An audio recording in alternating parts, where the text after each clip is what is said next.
안녕하십니까. 매일의 만나입니다. 오늘 7월 23일 목요일 새벽 예배 사운드 이슈로 인해서 실시간 예배에 소리가 나가지 않았습니다. 혹시 말씀을 사모하고 기다리는 분들이 계실 것 같아 이렇게 따로 여러분들에게 말씀을 전하기 위해서 카메라를 켰습니다. 우리 함께 잠시 오늘 새벽 본문 말씀이었던 에스겔 29장 1절부터 16절까지의 말씀을 함께 나누도록 하겠습니다. 여러분들이 이 말씀을 따로 읽어보시기를 바라고요. 오늘 이 말씀은 애굽을 향한 하나님의 심판의 말씀입니다. 우리는 어제 시돈을 향한 심판의 말씀을 통해서 우리의 생각을 약간 전환하는 그런 계기가 되었습니다. 하나님의 영광, 언제 세상 사람들이 또한 우리가 하나님의 영광을 인정하겠는가? 놀라운 일들을 또 기적들을 나타내실 때 우리가 하나님의 영광을 사람들이 볼 것이라 생각하지만 사실 하나님 없이도 인간은 너무나 위대해서 이제 화성에까지 사람을 살게 하려는 그런 계획을 세우고 있습니다. 우린 놀라운 일들을 통해서 하나님의 영광을 보기보다 사람이 행한 일들을 우리는 더 바라보게 된다는 것이지요. 그래서 놀라운 일들을 통해서 하나님의 영광이 드러나긴 하겠지만은 어제 말씀을 통해서 하나님의 영광은 심판을 통해 더욱 온 세상 사람들이 알게 될 것이다. 우리가 생각해 보는 시간이었습니다. 하나님의 영광, 이 영광이라는 것이 무겁다라는 뜻을 가지고 있다고 말씀을 드렸습니다. 이 하나님의 존재, 결코 무시할 수 없는 이 하나님의 살아계심, 이것은 결국에 하나님의 이 심판의 때에 모두가 바라보게 될 것이고 또 모두가 인정할 수밖에 없게 될 것입니다. 그러므로 우리는 늘 이 심판의 때를 기억하면서 살아갈 때 이 하나님의 영광, 또 하나님의 이 존재에 대해서 우리는 늘 의식하며 살아갈 수밖에 없을 것입니다. 그 심판, 그 하나님의 영광을 생각한다면 결코 이 하나님의 영광을 가리우거나 또 나의 영광을 위해 살아가는 일들을 우리는 굉장히 조심하며 살아가게 될 것이라는 것입니다. 여러분들이 그 하나님의 영광을 생각하며 심판을 기억하며 살아갈 수 있는 은혜가 있기를 바랍니다. 오늘은 이 하나님의 사랑에 대한 우리의 생각을 좀 전환하는 시간이 되었으면 좋겠습니다. 우리가 흔히 사랑이라 하면 좀 잘해주는 것, 그것을 우리는 사랑이라고 생각할 때가 있는데요. 오늘 하나님이 말씀에서 우리에게 가르쳐 주시는, 보여주시는, 또 느끼게 하시는 그 사랑은 조금 다른 모습의 사랑의 모습임을 발견하게 됩니다. 우리의 생각이 오늘도 좀 전환이 일어나서 하나님이 언제나 우리를 사랑하시는 분이심을 우리가 오늘 생각하고 느끼는 시간이 되었으면 좋겠습니다. 오늘 애굽에 대해서 하나님이 심판을 말씀하시면서 애굽은 이 강들의 큰 악어에 비유하고 계십니다. 여러분, 악어가 물속에서 다니는 것을 보신 적이 있으시죠? 또 악어가 물 밖에 나와서 다니는 모습을 보신 적이 있으실 것입니다. 물 속에서도 이들은 포식자입니다. 세상에 무서울 것이 없습니다. 물 속을 거닐면서 다니면서 먹을 것을 찾아다니죠. 숨통을 조여오는 것입니다. 물 밖에 나와서도 이들은 겁날 것이 없습니다.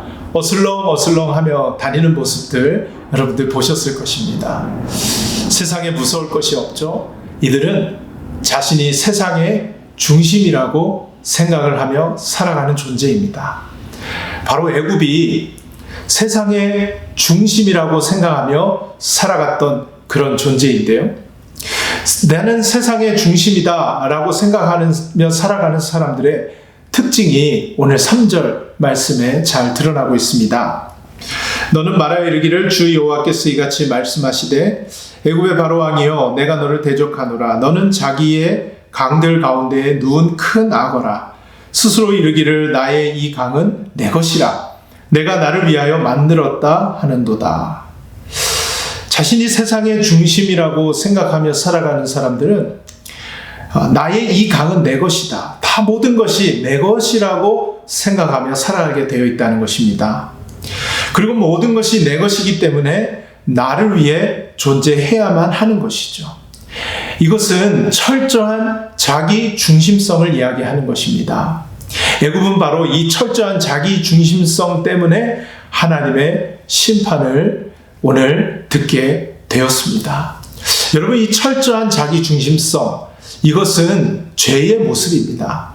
우리는 죄라고 하면 어떤 도덕적인 것과 연결을 지을 때가 많은데요. 사실 이 처음 죄가 세상에 들어왔을 때 선악과를 따먹은 그 죄의 모습은 바로 하나님의 자리에, 인간이 그 자리에 앉겠다라는 시도였습니다.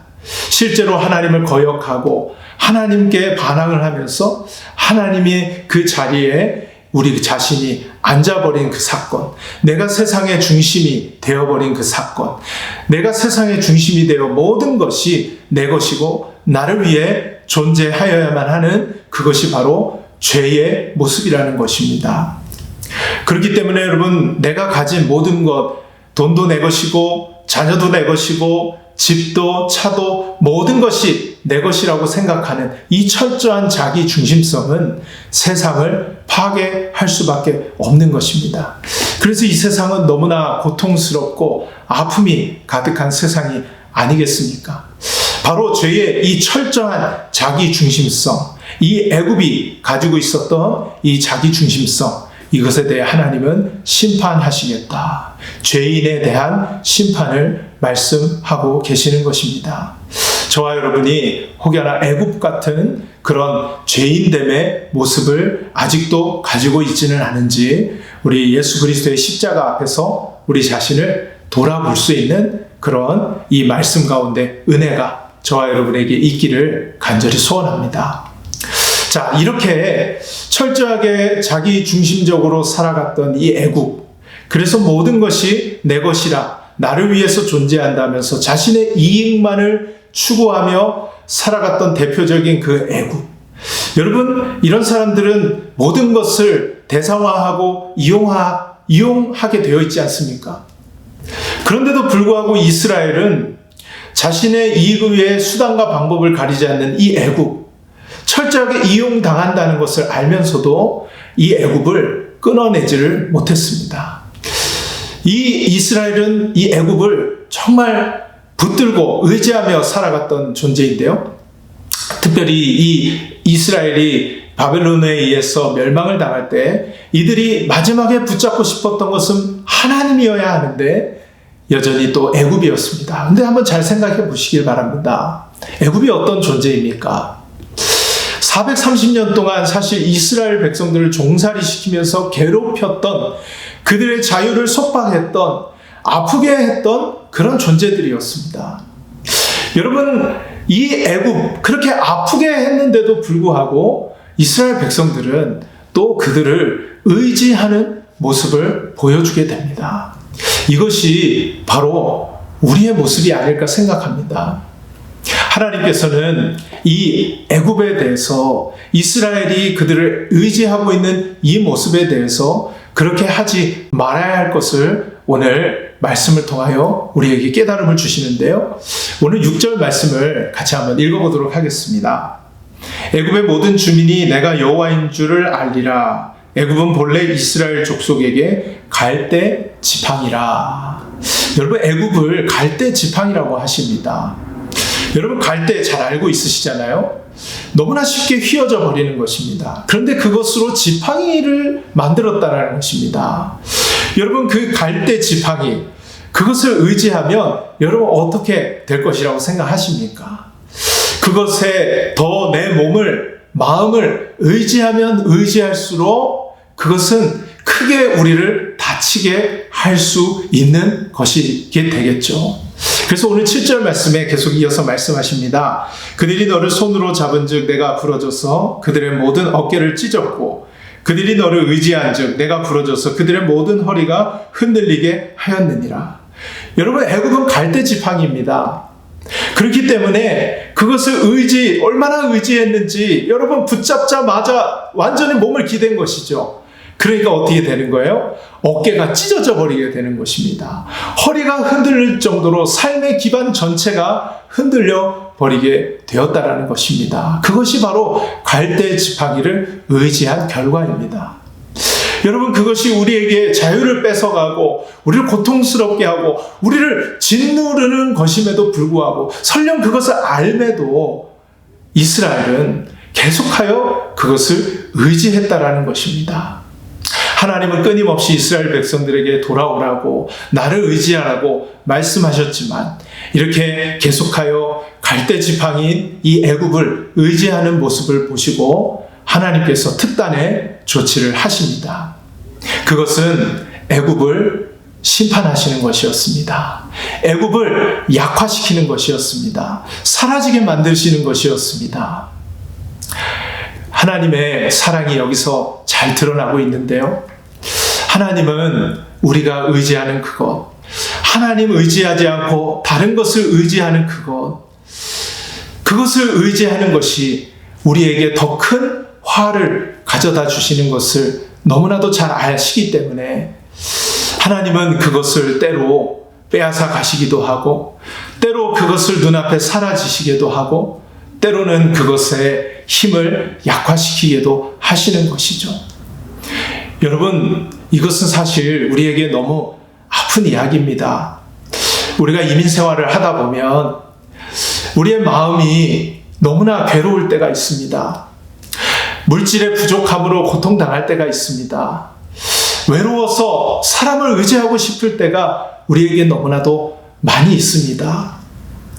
그런데 하나님께서는 그것을 의지하는 것이 정말 의지할 수밖에 없는 상황을 이해하시지만 그것을 의지하면 할수록 우리가 어떤 화를 당하게 될 것인지를 너무나도 잘 아시기 때문에 하나님은 그것을 때로 막으시기도 하고 그것을 때로 의지하지 못하도록 없애버리시기도 하고 가져가시기도 하는 것이죠. 그때 우리는 하나님 어떻게 이럴 수 있습니까? 하나님 나에게 어떻게 이렇게 하실 수 있습니까? 하나님 저를 정말 사랑하시는 것 맞으신가요? 라고 우리는 묻게 되죠. 그런데 오늘 이 말씀을 통해서 하나님이 우리를 얼마나 사랑하시는지를 우리는 느낄 수 있게 됩니다. 하나님 우리를 너무나 사랑하시기에 자녀인 우리들을 다치지 않도록 만드시기 위해 하나님만 의지하도록 그렇게 하신다라는 것입니다. 여러분, 오늘 이 말씀을 통해서 저와 여러분에게 깨달음이 있기를 원합니다. 만약 영원이라는 세계가 없다면 저라도 이 땅의 것 정말 더 많이 가지고 붙들고 의지하고 살아갈 거예요. 그러나 영원이라는 더 좋은 것이 있기 때문에 이 땅의 것 조금 잃어서라도 그 영원을 얻을 수 있다면 그것이 더 가치 있는 삶일 것입니다. 짐 엘리엇이라는 선교사가 에콰도르 선교를 떠나기 전 이런 글귀를 적었다고 합니다. 결국 짐 엘리엇 선교사는 에콰도르의 비행기를 타고 도착하자마자 원주민들의 창에 그 자리에서 죽게 됩니다. 그런데 그 선교사가 에콰도르로 떠나기 전에 이런 한 문장을 남겼는데요. 영원한 것을 위해서 이 땅의 것을 잃는 것은 전혀 가치 없는 일이 아니다. 여러분, 영원한 것이 있기 때문에 하나님께서는 우리에게 이 땅의 것, 더 하나님을 의지해야만 그 영원한 것을 얻을 수 있기에 때로는 이 땅에 우리가 하나님보다 더 의지하는 것들을 의지하지 못하도록 하실 때가 있다는 것이죠. 여러분, 그 상황 속에서도 신실하신 하나님, 우리를 너무나도 사랑하시는 그 하나님의 사랑을 여러분들이 느낄 수 있었으면 좋겠습니다. 오늘 말씀을 통해서 나에게 애국 같은 모습은 없었는지, 자기 중심성에 갇혀 있었던 그런 모습은 없었는지 우리가 돌아볼 수 있는 그런 은혜가 있기를 원합니다. 그리고 혹여나 내가 애굽을 의지하고 살아갔던 모습들은 없었는지, 또 그 애굽이 내 눈앞에 사라졌을 때에 실망하며 낙심하며 하나님께 원망했던 모습은 없었는지 돌아보며 언제나 나를 사랑하시는 하나님의 사랑 안에서 여러분들이 날마다 승리하며 살아가시는 하루하루 되시기를 간절히 예수님의 이름으로 축복합니다.